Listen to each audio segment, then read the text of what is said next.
Hello students, आज हम next chapter start करेंगे साइबर इथिक्स। साइबर इथिक्स का मतलब क्या होता है?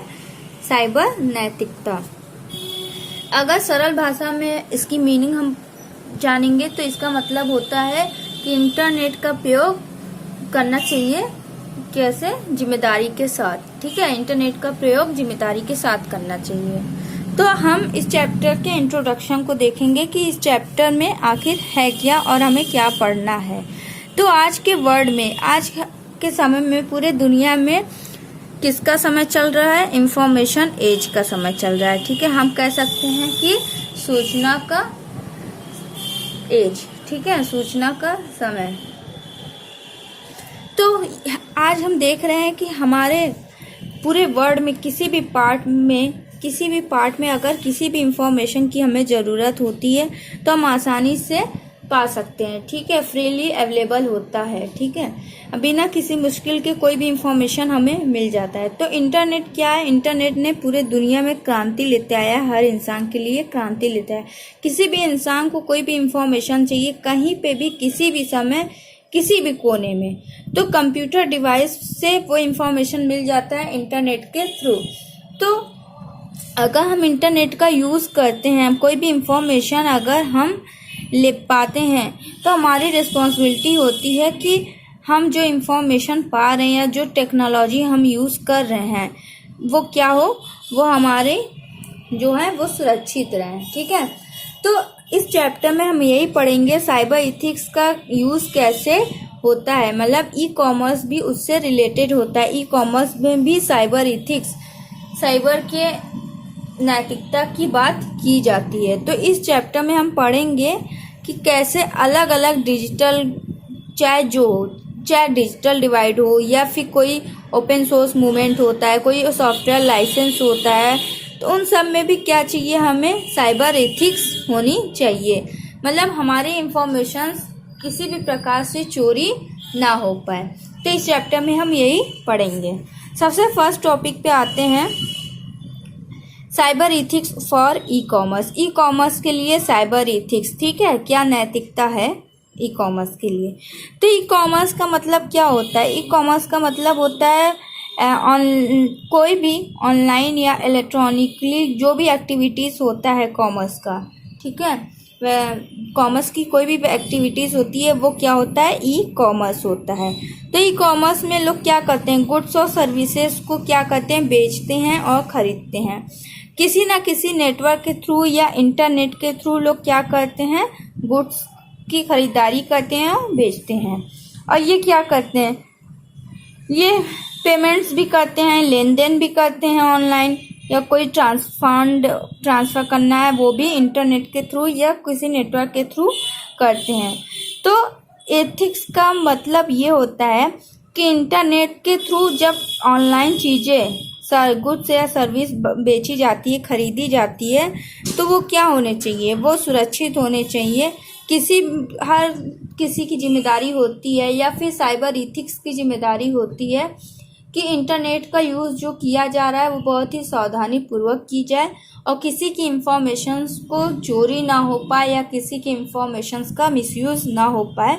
वो ई कॉमर्स में भी साइबर इथिक्स की जिम्मेदारी होती है। ठीक है,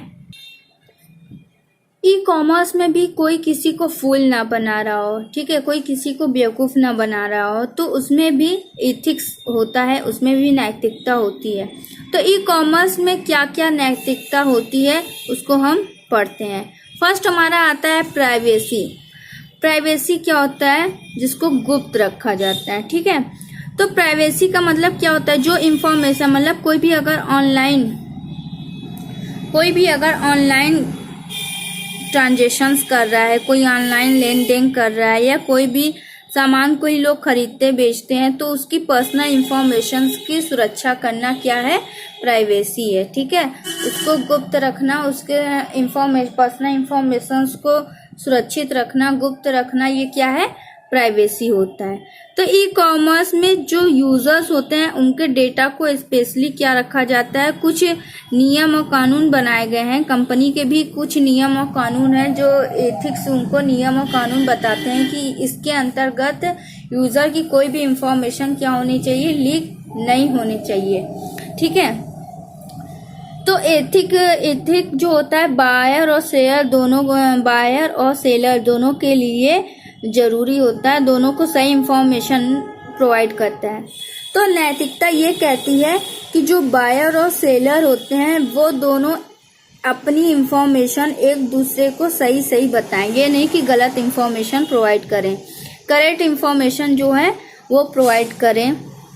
और अगर कोई लेन देन की बात होती है तो उसमें भी वो करेक्ट इंफॉर्मेशन को प्रोवाइड करें। तो ई कॉमर्स कंपनी ये क्लियर करता है कि कस्टमर्स के जो डेटा होते हैं जिनको आप कलेक्ट करते हैं, जो सेलर होते हैं वो जो कलेक्ट करते हैं उनके लोकेशंस को, उनके हिस्ट्री को, या उन्होंने जो बाय कर रहा है, जो खरीद रहे हैं उनके हिस्ट्री को, तो ये सब क्या होना चाहिए, ये सब इंफॉर्मेशन जो होते हैं उनके पर्सनल इंफॉर्मेशन होते हैं, अगर कहाँ पे ज़रूरत है कहाँ पे नहीं है इसके अकॉर्डिंग वो उनसे लेने चाहिए। ठीक है, तो ये एथिक्स, ये नैतिकता बताई जाती है बायर्स को। फिर कस्टमर्स के लिए क्या होता है, कंज्यूमर के लिए भी कुछ इम्पोर्टेंट प्राइवेसी होती है कि वो क्या करें, वो कोई भी इंफॉर्मेशन, कंज्यूमर अगर कोई भी इंफॉर्मेशन वो दे रहे हैं तो वो खुद डिसाइड करें कि क्या उनको देना है क्या नहीं देना है। और बायर जो उनकी इंफॉर्मेशंस को ले रहा है तो वो उनके सिर्फ उतने ही इंफॉर्मेशंस लें जिसकी उनको ज़रूरत है, जैसे कि उनके डिलीवरी एड्रेस का, कार्ड डिटेल्स, नेम, ठीक है, और ये सारी इंफॉर्मेशन ही लें, इससे एक्स्ट्रा कोई भी इंफॉर्मेशन ना लें। और उनको, कस्टमर को ये इंश्योर कर दें कि आपकी इंफॉर्मेशन जो है वो सुरक्षित रहेगी, कहीं पे भी वो लीक नहीं होगा या कहीं पे भी वो जाएगा नहीं आपका इंफॉर्मेशन। तो उतनी ही इंफॉर्मेशन कस्टमर से लेना चाहिए जितने की उनको ज़रूरत हो, और उनके इंफॉर्मेशन को सुरक्षित रखना ये बायर की जिम्मेदारी होती है। इसमें भी साइबर एथिक्स का रोल होता है कि वो बायर्स को, उनके कंपनीज को ये नैतिकता, ये नियम उनको बताई जाए। ठीक है, नेक्स्ट है how to safeguard user privacy. User के प्राइवेसी को कैसे सेफ रखना चाहिए, तो यहाँ पे कुछ यहाँ पे मेजर्स दिए गए हैं जिनका यूज करके यूजर के प्राइवेसी को सुरक्षित रखा जाता है। मर्चेंट या सेलर जो होते हैं उनको ये क्लियर कर देना चाहिए यूज़र को कि आप हमारे साइट पे जाके हमारे टर्म्स और कंडीशंस को आप अच्छे से उसको देख लीजिए। ठीक है, अगर किसी भी साइट पे जो आपके यूज़र और मर्चेंट होते हैं, यूज़र के लिए ये चीज़ है कि अगर यूज़र का जो भी मर्चेंट या सेलर होते हैं उनके साइट पे जाके उनके टर्म्स और कंडीशंस को अच्छे से देख लेना चाहिए। फिर मर्चेंट और सेलर ये इसके लिए भी इंश्योर कर दे यूज़र को कि वो जो भी ट्रांजिशंस करते हैं, ठीक है, अगर कोई भी लेन देन करते हैं तो उसमें भी उनके टर्म्स और कंडीशंस को देख लें, मतलब लेन देन की टर्म्स और कंडीशंस को भी देख लें और वो एकदम श्योर हो जाए कि हाँ ये हमारे लिए सुरक्षित है, यूज़र एकदम श्योर हो जाए कि ये हमारे लिए सुरक्षित है, तो यहाँ पे प्राइवेसी हो सकती है। ठीक है, नेक्स्ट आते हैं थर्ड पे कि मर्चेंट को या सेलर को ये अश्योर कर देना चाहिए यूज़र को कि उनके डेटा, उनके जो डेटा होते हैं, उनके जो इंफॉर्मेशंस होते हैं वो प्रॉपरली सेफ होंगे। ठीक है, वो प्रॉपरली सेफ होंगे, सेफ्टी रहेगा, सिक्योरिटी रहेगा। उनके साइट पे HTTPS मतलब hyper text transfer protocol secure रहेगा। ठीक है, जहाँ पे आपके HTTPS में, ठीक है, किसी भी वेबसाइट में अगर यस लग जाता है इसका मतलब होता है कि वो साइट आपका सिक्योर है, वहाँ से कोई भी इंफॉर्मेशन जो है वो लीक नहीं हो सकती है। ठीक है, और नहीं कोई इंफॉर्मेशन वहाँ से लीक हो सकता है, हैक हो सकता है, तो वहाँ पे आपकी इंफॉर्मेशन जो है वो सेफ होगी। ये मर्चेंट को, ये सेलर को अश्योर कर देना चाहिए यूज़र को। ठीक है, फिर नेक्स्ट हम आते हैं कि जो सेलर और मर्चेंट होते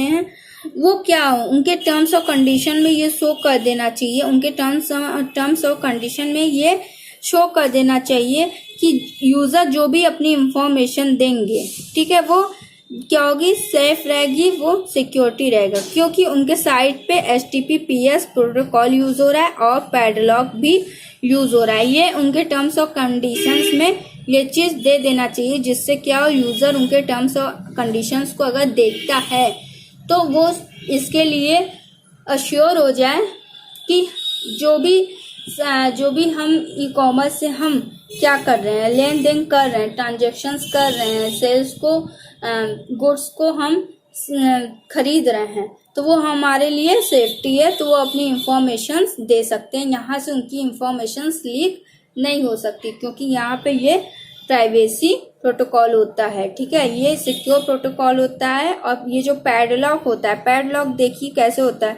पैडलॉक ऐसे एक लॉक की तरह रहता है, जो ये पैक रहता है, ये क्या होता है, पैडलॉक होता है। जिस भी अगर वेबसाइट या किसी भी आप वेब एड्रेस के एड्रेस बार में आप जाके कोई भी वेबसाइट डालते हैं, वहाँ पे अगर ये पैडलॉक आपको मिल जाता है, इसका मतलब है कि आपकी इंफॉर्मेशन यहाँ पे सेफ रहेगी।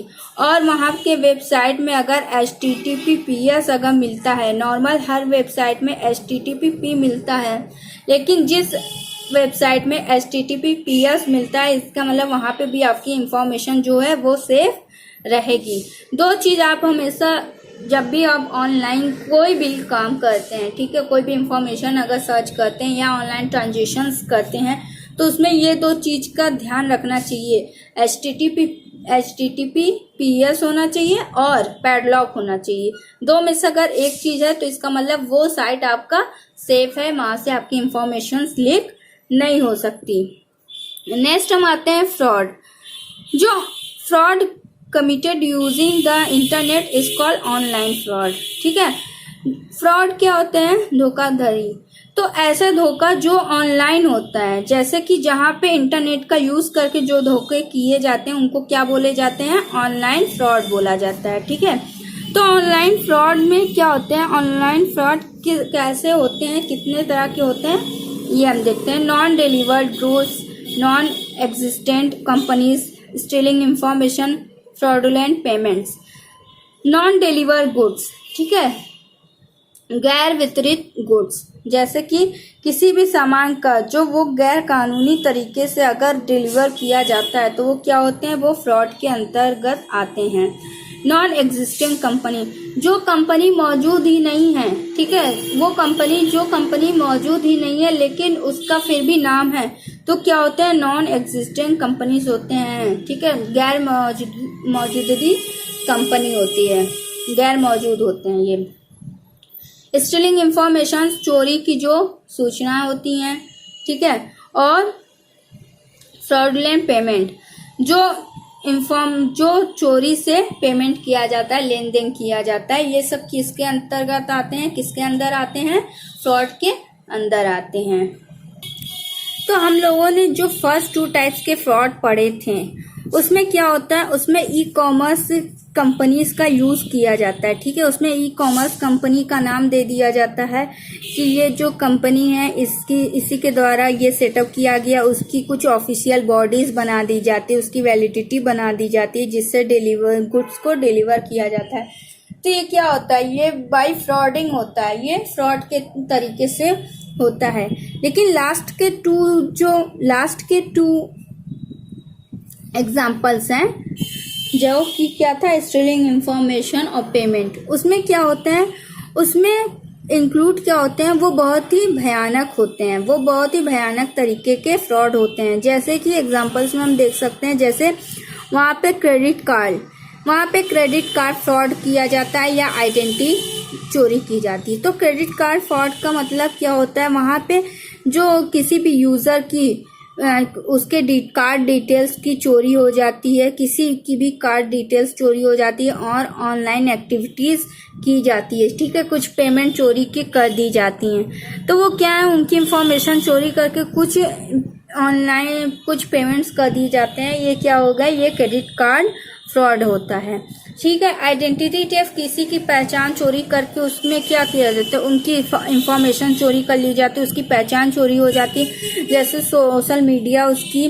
सोशल मीडिया को चोरी कर लिया गया। अब किसी की अगर पहचान लोग चोरी कर लेंगे तो सोशल मीडिया भी तो उसकी चोरी हो गई, उसकी ईमेल आईडी भी तो चोरी हो गई। इससे क्या होता है, जो लोग चोरी कर लेते हैं, जो हैक कर लेते हैं, वो क्या करते हैं, गलत इंफॉर्मेशन फैलाते हैं, ठीक है, और बहुत ही डेंजरस एक्टिविटी करते हैं, गलत अफवाहें फैलाते हैं, लोगों को भड़काने का काम करते हैं किसी की पहचान को चोरी करके। तो इसके भी कुछ मेजर्स होते हैं इन सब फ्रॉड्स को रोकने के लिए। इसमें क्या है कि जो गुड्स और सर्विसेज की डिलीवरी होती है, ठीक है, वो आप एकदम कंफर्म कर लीजिए कि वो ई कॉमर्स कंपनी से ही है कि नहीं। वो डिलीवरी जो किया जा रहा है, जो प्रॉमिस किया जा रहा है डिलीवरी करने का गुड्स और सर्विसेज की, वो आपकी ई कॉमर्स कंपनी की है कि नहीं, वो ऑफिशियल है कि नहीं, इसके लिए ये कंफर्म कर देना चाहिए। इसको करने के बाद ही आप लेन देन कर सकते हैं। तो ये क्या होता है, यहाँ पे आप फ्रॉड्स को रोक सकते हैं, ठीक है। ई कॉमर्स क्या करता है, ई कॉमर्स स्ट्रॉन्ग सिक्योरिटी रखता है, ठीक है। किसी भी पेमेंट पर, किसी भी साइट पर अगर पेमेंट किया जाता है तो वहाँ पे गेटवे का यूज़ करके वहाँ पे इंफॉर्मेशंस को चोरी होने से रोका जाता है। और वो क्या होता है, वहाँ पे बहुत ही स्ट्रॉन्ग सिक्योरिटी होती है जिससे कि ई कॉमर्स के थ्रू वहाँ पे चोरी नहीं हो सकता, ठीक है। और जो यूज़र होते हैं जब अगर कोई भी सामान को खरीदते हैं तो उसके ऑफिशियल गाइडलाइंस को या सेफ गार्ड को उनको अच्छी तरह से क्या करना चाहिए, जान लेना चाहिए, उसके बाद ही वो खरीदारी करें। इससे क्या होगा, वो जब उसके ऑफिशियल गाइडलाइंस को, उसके सेफ गार्ड्स को जब जानेंगे तब वो श्योर हो जाएंगे कि ये हमारे लिए सुरक्षित है और हम कर सकते हैं, ठीक है, खरीद सकते हैं। नेक्स्ट हम आते हैं ensure safe sites while entering crucial informations, ठीक है। हमारी कोई भी इंफॉर्मेशन होती है, हमारी इंफॉर्मेशन एंटर करने से पहले हमें ये श्योर कर लेना चाहिए, ये हमें मान लेना चाहिए कि हमारी साइट सुरक्षित है कि नहीं। ये पहले हमको जान लेना चाहिए कि जहाँ पे हम अपने इंफॉर्मेशंस को, पर्सनल इंफॉर्मेशंस को दे रहे हैं, वो साइट हमारे लिए सुरक्षित है कि नहीं है। कभी भी आप देखिए, जब भी कभी कोई भी इंफॉर्मेशन, ठीक है, जहाँ पे आपकी इंफॉर्मेशन, आपके पर्सनल डिटेल्स को मांगा जाता है या बैंक डिटेल्स को मांगा जाता है, जैसे कि कोई ऑनलाइन रजिस्टर्ड, कोई ऑनलाइन अप्लाई कर रहे हैं, रजिस्टर करवा रहे हैं, या कोई एंट्रेंस एग्जाम के लिए आपकी पर्सनल डिटेल्स को लिया जाता है, तो उस कंडीशन में आपको क्या करना चाहिए, आपको वेब ब्राउज़र के एड्रेस बार में जो URL आप टाइप करते हैं, ठीक है, आप कोशिश करिए कि वो URL आप खुद अपने हाथों से टाइप करिए, आप खुद से URL को एड्रेस बार में टाइप करिए, ठीक है। दूसरी चीज़, आपको ये इंश्योर कर लेना चाहिए कि आप जो एड्रेस दे रहे हैं, आपके एड्रेस में, आपके वेबसाइट में HTTP है, पैडलॉक साइन है कि नहीं है, ठीक है।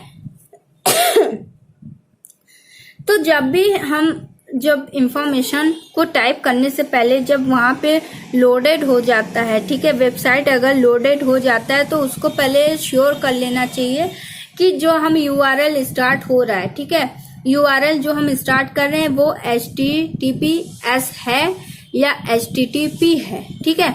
अगर HTTPS होता है तो वो आपका क्या होता है, सेव होता है, और अगर HTTP है भी कि नहीं है, ये आपको भी नोटिस कर लेना चाहिए, ठीक है। अपने वेबसाइट में ये पहले ध्यान दीजिए कि वहाँ पे HTTP है या नहीं है, कि HTTPS है कि नहीं है, ये चीज़ आपको देख लेना चाहिए। और वहाँ पे पैडलॉक का भी ध्यान रखना चाहिए कि पैडलॉक है कि नहीं। आइए एग्जांपल्स में हम आपको दिखाते हैं।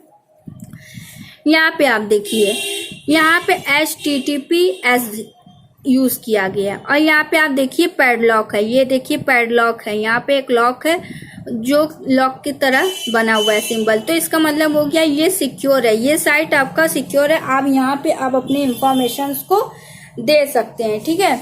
और सेकेंड एग्जांपल्स में आप देखिए, यहाँ पे कोई भी पैडलॉक नहीं है, और ना ही यहाँ पे HTTP लगा है, ठीक है, HTTP भी नहीं लगा है और ना ही यहाँ कोई पैडलॉक है।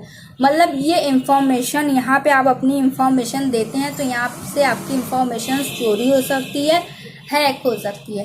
तो आप अपने वेबसाइट पे ये चीज़ पहले ध्यान दिया करिए कि वहाँ पे पैडलॉक है तो वहाँ पे आपकी इंफॉर्मेशन सेफ रहेगा, और अगर वहाँ पे HTTPS है तो भी वहाँ पे इंफॉर्मेशन जो है आपका सेफ रहेगा, ठीक है। ये दो चीज़ आप पहले वेबसाइट पे ध्यान दिया करिए। अब नीचे यहाँ लिखा गया है, यहाँ पे दिया गया है कि जहाँ पे HTTPS लगता है, इसका मतलब वो क्या होता है, आपका सिक्योर कनेक्शन होता है। वहाँ से आपकी प्राइवेट इंफॉर्मेशन जो होती हैं वहाँ से कोई भी नहीं देख सकता है, ठीक है। आपके प्राइवेट इंफॉर्मेशन को कोई भी नहीं देख सकता। जब कोई देखेगा ही नहीं तो कहाँ से कोई चोरी करेगा या हैक करेगा, ठीक है। फिर आपका दिया गया है कि आप अपने URL में देख लिए, अगर सिर्फ HTTP रहता है, ठीक है, S नहीं लगा रहता है या कोई पैडलॉक नहीं रहता है, तो वो आपका इनसिक्योर कनेक्शन होता है।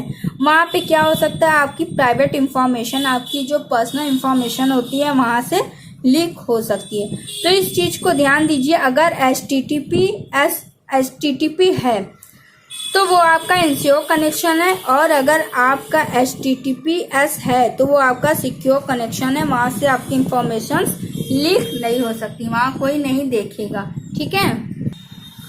नेक्स्ट हम आते हैं सिक्योर डेटा ट्रांसमिशंस। अब यहाँ पे जो डेटा ट्रांसमिशंस होती हैं, जो डेटा को ट्रांसफ़र किया जाता है, उनकी सिक्योरिटी के लिए बात करते हैं। तो कुछ टेक्निकल सेफगार्ड यूज़ किए जाते हैं डेटा को ट्रांसमिशन के लिए, ठीक है। डेटा को ट्रांसफ़र करने के लिए कुछ टेक्निकल सेफगार्ड का यूज़ किया जाता है। तो हम देखेंगे क्या क्या सेफगार्ड का यूज़ किया जाता है। SSL secure data transmission. SSL का मतलब क्या होता है, सिक्योर सॉकेट लेयर। यहाँ पे आप डेटा ट्रांसमिशन करते हैं तो यहाँ पे ये प्रोटोकॉल में क्या होता है, एक वेब सर्वर और वेब ब्राउज़र के बीच में कोई भी ऑनलाइन कम्युनिकेशन होता है, ठीक है। वहाँ पे जो लिंक होता है वो इंक्रिप्टेड होता है। इंक्रिप्टेड मतलब कि आपके डेटा को कोई भी नहीं देख सकता या चोरी नहीं कर सकता, वो इंक्रिप्टेड रहता है। तो इस टेक्नोलॉजी SSL के टेक्नोलॉजी के अंतर्गत आते हैं कि वेब ब्राउज़र और वेब सर्वर के बीच में डेटा ट्रांसमिशन होता है, वो इंक्रिप्टेड फॉर्म में होता है, और वहाँ से डेटा जो है चोरी नहीं हो सकती, डेटा जो है वो सेफ रहेगा। नेक्स्ट हम आते हैं डेटा इंक्रिप्शन। डेटा इंक्रिप्शन में क्या होता है, जो डेटा होते हैं, ठीक है, इंटरनेट पे जो डेटा सेंड किए जाते हैं वो इंक्रिप्टेड फॉर्म में सेंड किए जाते हैं, और वहाँ से चोरी करना बहुत ही मुश्किल है। तो वो वहाँ पे इंक्रिप्टेड फॉर्म में अगर डेटा शेयर किए जाते हैं इंटरनेट के थ्रू, तो वहाँ पे डेटा चोरी नहीं की जाती और वहाँ पे डेटा सेफ रहता है। नेक्स्ट है यूज सेफ प्रोटोकॉल्स। हमें क्या करना चाहिए, सेफ प्रोटोकॉल का यूज करना चाहिए। जो प्रोटोकॉल सुरक्षित है उन्हीं प्रोटोकॉल का यूज करना चाहिए। जैसे कि फाइल्स के लिए हमें कौन से प्रोटोकॉल का यूज करना चाहिए, SFTP, ठीक है, सिक्योर फाइल ट्रांसफर प्रोटोकॉल का यूज करना चाहिए।